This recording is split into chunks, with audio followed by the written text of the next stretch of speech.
प्रभु यीशु मसीह के मधुर और मीठे नाम में आज दिनांक 17 अगस्त दिन बुधवार को हम आप सब अपम के श्रोताओं का हार्दिक स्वागत करते हैं। आज के दिन के लिए जो वचन है वो लिया गया है उत्पत्ति की पुस्तक उसका 49 अध्याय 22 पद। वचन कहता है, यूसुफ बलवंत लता की एक सखा है, वह सोते के पास लगी हुई फलवंत लता की एक शाखा है, उसकी डालियां भीत पर से चढ़कर फैल जाती हैं। प्रभु में मेरे प्रिय लोगों, अपने बुढ़ापे में याकूब ने अपने 12 पुत्रों को बुलाया और उन्हें आशीष दिया। वे आशीषें उनके और उनकी आने वाली पीढ़ियों के बारे में भविष्यवाणी के शब्दों के रूप में निकली। ऊपर जो पद अभी हम पढ़े हैं वो पद जो था वो यूसुफ को आशीष देने के वचन थे। जब हम यूसुफ के आरंभिक दिनों को देखते हैं तो वे दुख से भरे थे। यूसुफ की माँ ने उसे वह नाम दिया था जिसका अर्थ है यहोवा जोड़ देगा।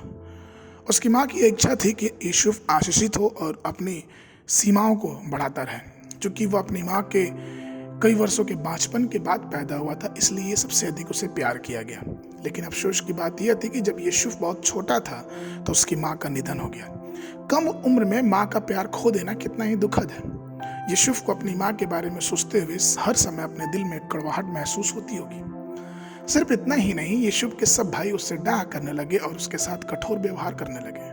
उन्होंने उसे सभी को कष्ट देने के अलावा उसे दास के रूप में और उसे व्यापारियों के हाथ में बेच दिया। जब वह एक अनाथ की तरफ फंसा हुआ था तब हमारे परमेश्वर प्रभु ने एक अलसदाई की तरह उस पर दया की।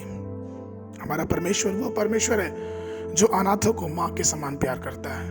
वह एक पिता के समान अपने बच्चों की देखभाल करता है। वह आपको और हमको भी एक भाई से अधिक प्रेम करता है। यहोवा ने यूसुफ को कभी नहीं छोड़ा। वह उसे फलदायी शाखा के रूप में आशीष देना चाहता था।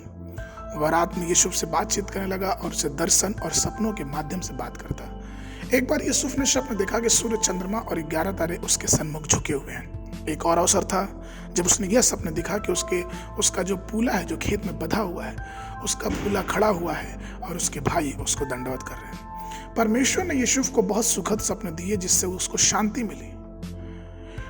कहने का तात्पर्य यह है कि प्रभु में प्रिय लोगों, परमेश्वर आज भी हमें शांति और सामर्थ्य देना चाहता है। उसने हमें और आपको फलदायी शाखा के रूप में स्थापित किया है। हमें बस यह ठान लेना है कि परमेश्वर की स्तुति हर समय और हर बार, परिस्थितियां कुछ भी क्यों ना हो जीवन की, हर समय हर बार परमेश्वर की स्तुति और बड़ाई करते रहना। क्योंकि परमेश्वर की स्तुति और बड़ाई ही हमारे जीवन को और फलवंत और बलवंत करेगी। जिस प्रकार से सारी विपत्तियों के बावजूद भी यीशु परमेश्वर की साथ चलता रहा, वैसे ही हमें भी परमेश्वर के साथ चलना है। आज के मनन के लिए जो पद है वो लिया गया है प्रकाशित वाक्य पुस्तक उसका 22 अध्याय उसका 2 पद। और नदी के इस पार और उस पार जीवन का पेड़ था, उसमें 12 प्रकार के फल लगते थे और वह हर महीने फलता था और उस पेड़ के पत्ते से जाति जाति के लोग चंगे होते थे।